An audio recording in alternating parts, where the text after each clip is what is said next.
Assalamualaikum warahmatullahi wabarakatuh. Yang kami hormati Bapak MSI selaku dosen pengampu mata kuliah Sistem Informasi Akuntansi. Di sini kelompok kami akan mempresentasikan hasil tugas akhir kami tentang proyek akhir Sistem Informasi Akuntansi, analisis dan permodelan Sistem Informasi Akuntansi pada siklus bisnis perusahaan. Baik, perkenalkan nama saya Rakarmila dengan NIM 24043024. Di sini saya tidak sendiri, saya ditemani oleh rekan saya. Saya Habiatun Sakila dengan NIM 24043008. Saya Putri Khairani dengan NIM 24043021. Nah, di sini eh, langsung saja saya akan menjelaskan bagian pertama dari materi kami tentang objek studi kami, usaha mikro kecil dan menengah UMKM. Kami mewawancarai sebuah UMKM yang bernama NR Fried Chicken yang beralamat di Jalan Cendrawasih, Air Tawar Barat, Kecamatan Padang Utara, Kota Padang. Nah, bidang usahanya NR Fried Chicken bergerak di bidang usaha kuliner, khususnya makanan siap saji dengan spesialisasi ayam geprek. Produk utamanya adalah ayam tepung yang digeprek dengan sambal pedas disajikan dengan nasi dan es teh. Struktur organisasi. NR Fried Chicken memiliki struktur organisasi yang sederhana, yaitu yang ada pemilik yang bertanggung jawab atas seluruh operasional keuangan, SDM, dan strategi usaha. Lalu yang kedua ada karyawan yang bertanggung jawab atas proses makanan, ada juga yang bertanggung jawab kasir dan pelayanan kepada pelanggan. Nah, produk utamanya yaitu yang pertama ayam geprek. Ayam geprek yang ditambah sambal dengan harga 10.000 untuk semua bagian ayam, baik itu dada, paha atas, paha bawah, dan juga sayap. Lalu yang kedua ada ayam geprek plus nasi. Nah, ayam geprek, sambal, nasi, dan es teh gratis dengan harga 13.000. Sistem informasi yang digunakan yang pertama aplikasi pesanan online yang bergabung dengan platform food delivery seperti GoFood, GrabFood, Shopee Food untuk menerima pesanan online. Yang kedua ada WhatsApp atau di ponsel, yaitu untuk menerima pesanan langsung dari pelanggan atau komunikasi internal. Nah, lalu ada materi yang kedua yaitu tentang analisis siklus akuntansi yang akan dijelaskan oleh rekan saya Putri Khairani. Kepada Putri, saya persilahkan. Di sini saya akan menjelaskan tentang materi analisis siklus akuntansi. Analisis siklus akuntansi yang kami gunakan untuk usaha NR Percikan yaitu expeditor cycle, yaitu siklus pengeluaran. Siklus ini mencakup semua proses terkait dengan perolehan bahan baku dan barang atau jasa lain yang diperlukan untuk operasional usaha, hingga pembayaran kepada pemasok. Siklus pengeluaran di NR Percikan dimulai dari identifikasi kebutuhan bahan baku hingga pembayaran kepada pemasok. Spiritual cycle yang pertama yaitu identifikasi kebutuhan dan permintaan pembelian.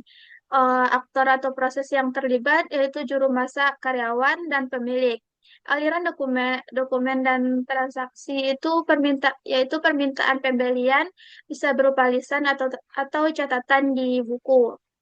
Teknologi atau sistem yang digunakan yaitu catatan stok manual, observasi langsung, karyawan atau juru masak secara rutin memeriksa bahan baku seperti ayam, beras, cabai, minyak goreng, dan lain-lain yang sudah berkurang. Jika ada bahan baku yang akan habis, juru masak akan menyampaikan permintaan pembelian kepada pemilik secara lisan atau mencatatnya di buku stok. Yang kedua ada pemilihan pemasok dan pesanan. Aktor atau proses yang terlibat yaitu pemilik dan pemasok. Aliran dokumen dan transaksinya yaitu pesanan pembelian bisa melewat lisan, telepon, atau WhatsApp, konfirmasi pesanan. Uh, Teknologi sistem yang digunakan yaitu ponsel, daftar, kontak pemasok. Pembeli akan menghubungi pemasok langganan yang sudah dikenal, misalnya agen grosir, pasar tradisional, supplier khusus ayam. Pesanan dilakukan secara lisan melalui telepon atau WhatsApp. Informasi yang disampaikan meliputi jenis barang, jumlah, dan waktu pengiriman yang diinginkan. Pemasok akan mengonfirmasi pesanan. Siklus selanjutnya yaitu penerimaan barang atau receiving. Aktor atau proses yang terlibat yaitu juru masak, pelayan, dan pemasok. aliran dokumen dan transaksinya yaitu bukti pengiriman atau surat jalan jika ada, dan nota pembelian. Teknologi sistem yang digunakan yaitu observasi fisik, buku catatan penerimaan barang. Saat barang datang, koki atau pelayan yang bertugas akan menerima barang dari pemasok. Mereka akan melakukan pemeriksaan visual sederhana untuk memastikan jenis dan jumlah barang sesuai dengan pesanan, serta kualitasnya yang baik. Misalnya, ayam masih segar dan tidak ada kemasan rusak. Setelah itu, pemasok akan menyerahkan nota pembelian atau bukti pemesanan.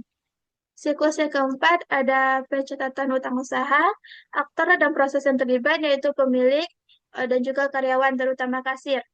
Aliran dokumen dan transaksinya itu nota pembelian, teknologi dan sistem yang digunakan, buku catatan keuangan manual, spreadsheet jika ada, yaitu nota pembelian yang diterima akan dicatat oleh pemilik atau karyawan, yaitu kasir, yang ditunjuk ke dalam buku catatan keuangan manual sebagai utang usaha.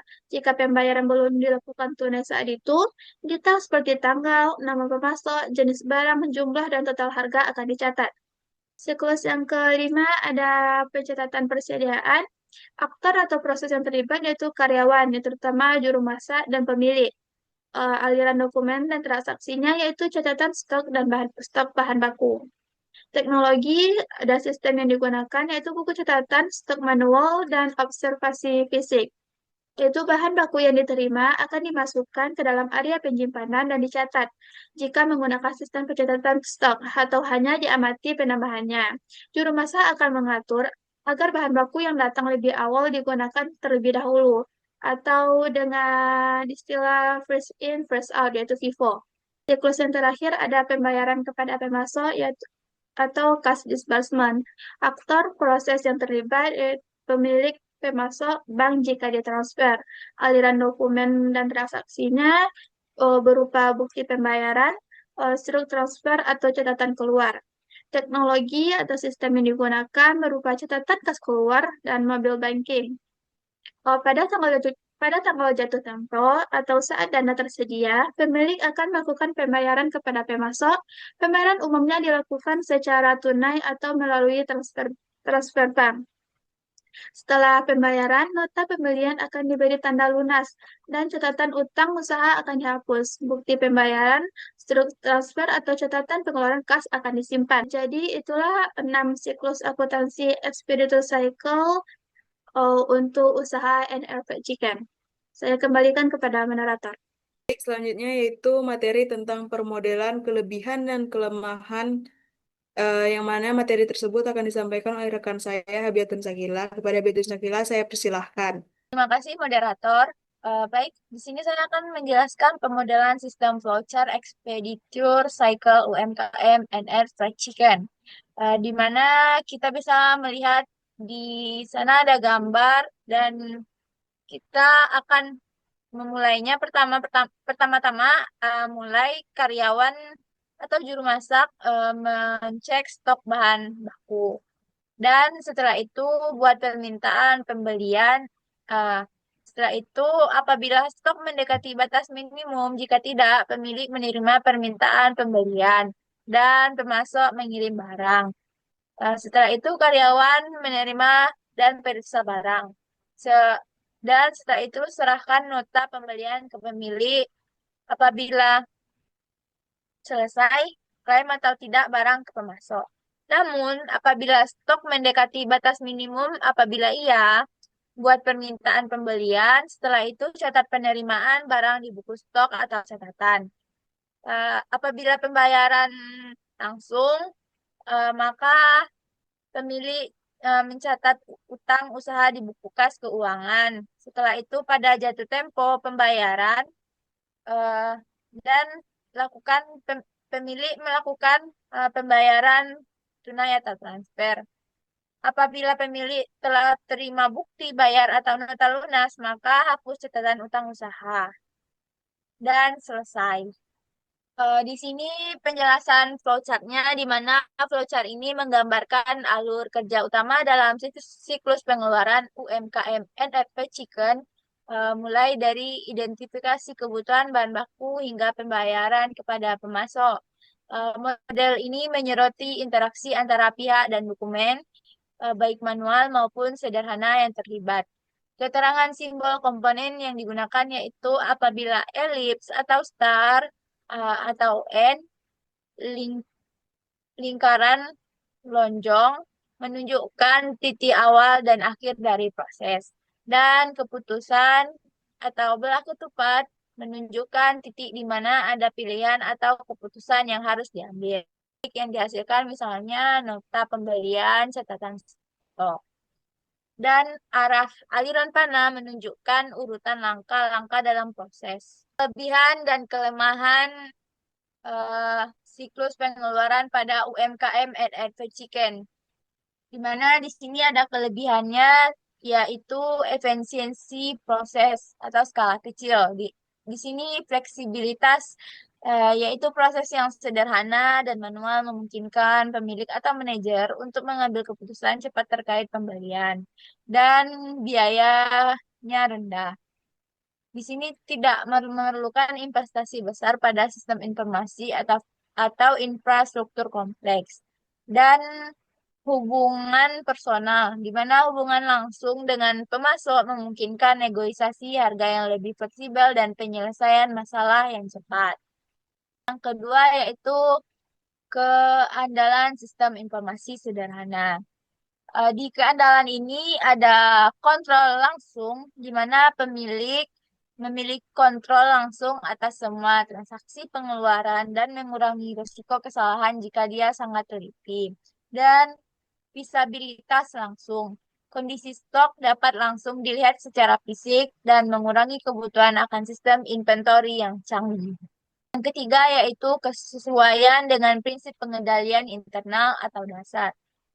Di sini ada otorisasi di mana setiap pembelian harus disetujui oleh pemilik yang merupakan bentuk otorisasi. Dan verifikasi yaitu adanya pemeriksaan fisik barang saat diterima dan pengecekan nota.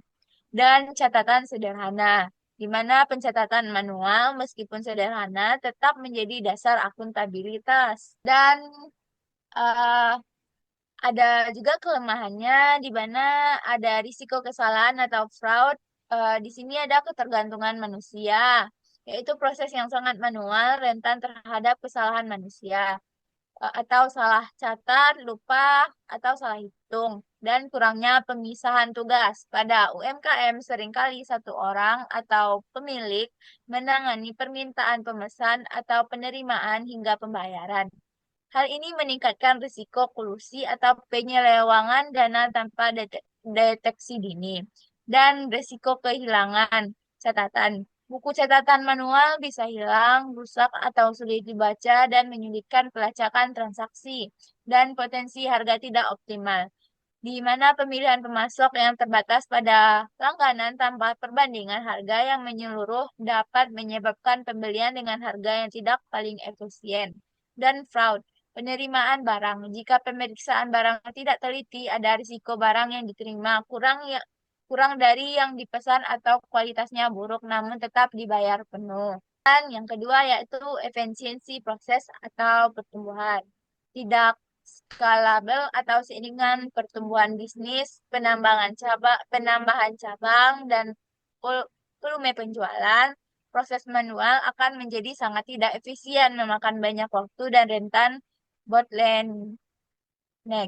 Dan pengembangan keputusan lambat menyebabkan data tidak terintegrasi atau tidak real time, menyulitkan pemilik untuk menganalisis tren pengeluaran dan mengidentifikasi pemborosan atau merencanakan pembelian secara strategis. Manajemen stok kurang akurat, yaitu pencatatan stok manual sering kurang akurat berpotensi menyebabkan kehabisan stok dan memengaruhi penjualan atau kelebihan stok menyebabkan pemborosan. Dan yang ketiga yaitu keandalan sistem informasi, di mana data terfragmentasi, informasi pengeluaran tersebar di berbagai catatan atau bahkan ingatan membuat pelaporan dan analisis menjadi sulit. Tidak ada backup otomatis, risiko kehilangan data jika buku rusak atau kehilangan. Nah, baik, itu adalah pemaparan materi dari kelompok kami, dan di sini bisa dilihat bahwa kami melakukan wawancara terhadap NR Fried Chicken kepada pemilik. Lalu yang terakhir ada kesimpulan. Kesimpulannya yaitu siklus pengeluaran pada UMKM NR Fried Chicken saat ini, meskipun sederhana dan efisien untuk skala kecil, sangat bergantung pada kontrol dan ketelitian pemilik. Kelebihannya terletak pada fleksibilitas dan biaya operasional yang rendah. Namun, kelemahan utamanya adalah tingginya risiko kesalahan dan potensi fraud akibat kurangnya pemisahan tugas dan UMKM. Sangat disarankan untuk mengadopsi sistem informasi yang lebih terintegrasi, misalnya sistem POS yang memiliki modul pembelian dan inventory, dan menerapkan prinsip pengendalian internal yang lebih ketat untuk meningkatkan efisiensi, akurasi, dan keamanan data keuangan. Mungkin hanya sekian materi yang dapat kami sampaikan. Lebih dan kurangnya kami mohon maaf. Kami akhiri. Wassalamualaikum warahmatullahi wabarakatuh.